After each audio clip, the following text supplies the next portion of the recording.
Hello everyone, welcome to the market opening bell on Tuesday, December 30th, your 10-minute guide to the stock market. After the Christmas holiday, Hong Kong stocks rose first and then fell. The Hang Seng Index opened 109 points higher and once rose 264 points to reclaim the 26,000 level, reaching a high of 26,082 points. However, the upward momentum was weak and it reversed in the afternoon, falling as much as 188 points to a low of 25,630 points. It closed at 25,635 points for today, down 183 points or 0.7%. The H-share index fell 23 points or 0.3%, closing at 8,891 points. The Hang Seng Tech Index dropped 16 points or 0.3%, closing at 5,483 points. The overall market turnover was 224.5 billion Hong Kong dollars. Southbound trading total turnover was 115.1 billion, while Southbound funds net outflow was 3.414 billion. Marking net outflows for the second consecutive trading day. Among them, net buys included China Merchants Bank at $971 million and Hua Hong Semiconductor at $262 million. Net sales included China Mobile at $1.45 billion, Alibaba at $1.024 billion, Zijin Mining at $621 million, Tencent at $318 million, Xiaomi at $282 million, Sinuk at $228 million, Meituan at $194 million, and UPTech at $160 million. According to statistics, Southbound funds have net sold China Mobile for 10 consecutive days, totaling $8.653 billion. They have net sold Tencent for 3 consecutive days, totaling $2.017 billion. Technically, the Hang Seng Index briefly broke through 26,000 points in the 50-day moving average at 25,956 points, but failed to hold above it, indicating insufficient upward momentum. It formed a piercing the head and breaking the feet pattern, and the closing index once again lost the 10-day line at 25,652 points and the 20-day line at 25,728 points. The next step is expected to fill the upward gap between 25,511 and 25,545 points from December 19. The three major A-share indexes showed mixed performance. The Shanghai Composite Index held steady, rising slightly by 1 point or 0.04% for today, closing at 3,965 points. The Shenzhen Component Index fell 66 points or 0.5%, closing at 13,537 points. The Chinex Index dropped 21 points or 0.7%, closing at 3,222 points. The combined turnover of Shanghai and Shenzhen markets was 2.1437 trillion yuan. The renminbi US dollar central parity rate rose 27 points day on day to 7.0331 per dollar.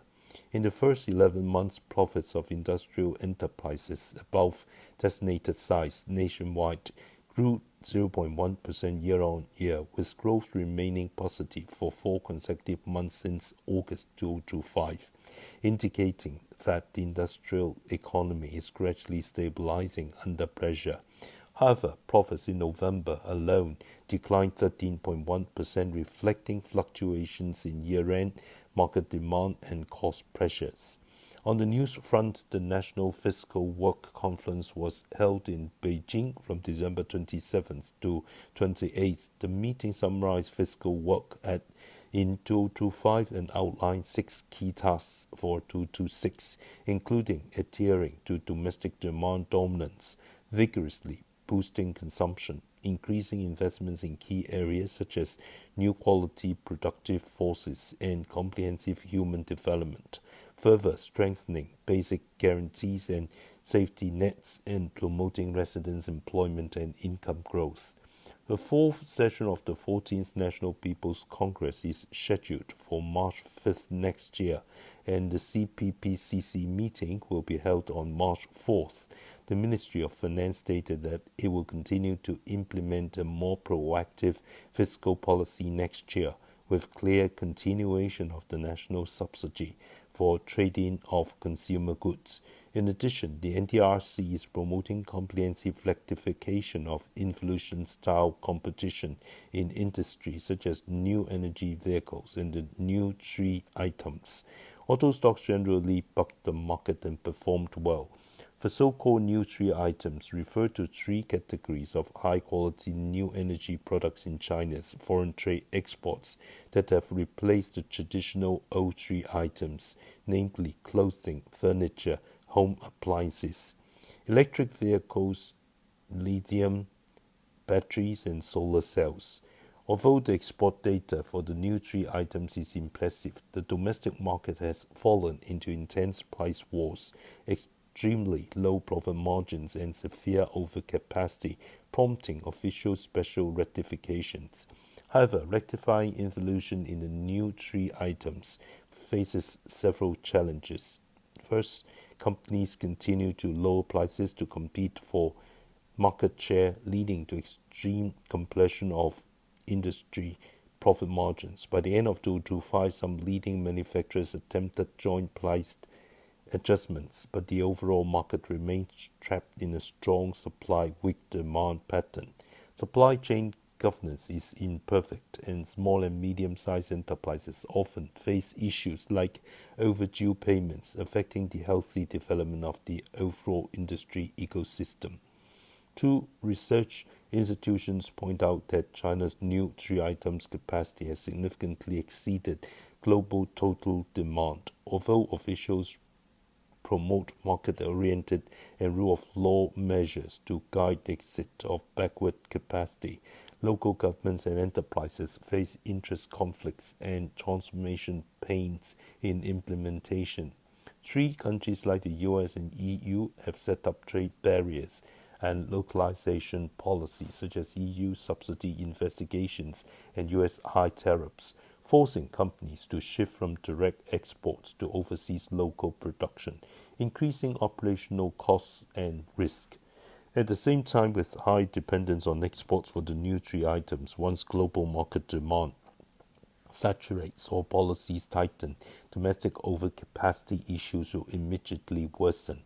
5 officials are attempting to standardize orders through enhanced price monitoring and quality inspections, but how to maintain fair competition without suppressing the industry's innovative vitality is a major challenge in policy formulation. Today, 6 new stocks will list on the main board, recreating the 6 gongs ringing together. The last time the Hong Kong EX had 6 copper gongs ringing simultaneously was on July 9th, when 5 new stocks, including Nanxi Technology and 1 ETF, listed. The 6 new stocks listing today are AI-driven drug discovery and development company Insilico Medicine, Chinese digital twin technology company 51 World, One Robotics, Chinese high-end domestic skincare brand Forest Cabin, Chinese data infrastructure and analytics company Sunce, and prefabricated steel structure building services provider USAS Building System 2671. Insilico Medicine closed at $36.1 in the grey market on Philip Mart yesterday, up 50.1% or $12.05 from the listing price. Excluding fees per lot of 500 shares, book profit of $6,025. 51 World closed at $38.02 in the grey market, up 24.7% or $7.52 from the listing price. Excluding fees per lot of 200 shares, book profit of $1,504. One Robotics closed at $68.1 in the grey market, down 7.7% or $5.7 from the listing price. Excluding fees per lot of 100 shares, book loss of $570. Forest Cabin closed at $91.65 in the grey market, up 17.8% or $13.88 from the listing price. Excluding fees per lot of 50 shares, book profit of $694. Sunce closed at $46.26 in the gray market, down 3.6% or $1.74 from the listing price. Excluding fees per lot of 100 shares, book loss of $174. USAS Building System closed at $8.07 in the gray market, up 13.7% or $0.97 from the listing price. Excluding fees per lot of 300 shares, book profit of $291. Tracked down by tech stocks, US stocks fell with the Three Index VIX rising 0.6 points or 4.4% to 14.2 points. The Dow once fell as much as 320 points intraday, but narrowed to close down 249 points or 0.5% at 48,461 points. The Nasdaq closed at 23,474 points, down 118 points or 0.5%. The S&P 500 closed at 6,905 points, down 24 points or 0.4%. The Nasdaq Golden Dragon China Index, reflecting Chinese concept stocks, fell 51 points or 0.7% to 7,636 points. Among heavyweight tech stocks, Tesla's share price plunged 3.3%, closing at $459.64 per share. AI stocks were under pressure, with Nvidia down 1.2%, Palantir down over 2%, Oracle down 1.3%, Meta Platforms down 0.7%. However, Micron Technology rose 3.4%. Intel confirmed that Nvidia has completed its investment, acquiring $5 billion worth of Intel stock as per the agreement reached in September this year, with Intel up 1.3% to $36.68 per share, up 81.4% year to date. Gold and silver saw significant pullbacks, with the world's largest gold miner, Newmont, tumbling over 5% and the global X silver miners ETF down over 4%. Our stock pick today is Kingboard Laminates, stock code 1888. Kingboard Laminates possesses a complete vertically integrated supply chain and a vast customer network, benefiting from the sustained growth in demand for electronic products and the rapid development of high-end fields such as AI. The demand for emerging electronic products centered around AI concepts is strong, leading to an upward trend in the prosperity of the upstream and downstream businesses in the copper laminate industry chain. The group's sales proportion of high-end, high-value-added products continues to increase to adapt to market demand changes, with improved capacity utilization and stacked product price adjustments, driving growth in revenue and profit for the copper laminate division. For the first half year ended June 30, 2025, the group's revenue increased by 11% year-on-year to 9.588 billion Hong Kong dollars, and net profit attributable to shareholders rose 28% to 933 million Hong Kong dollars.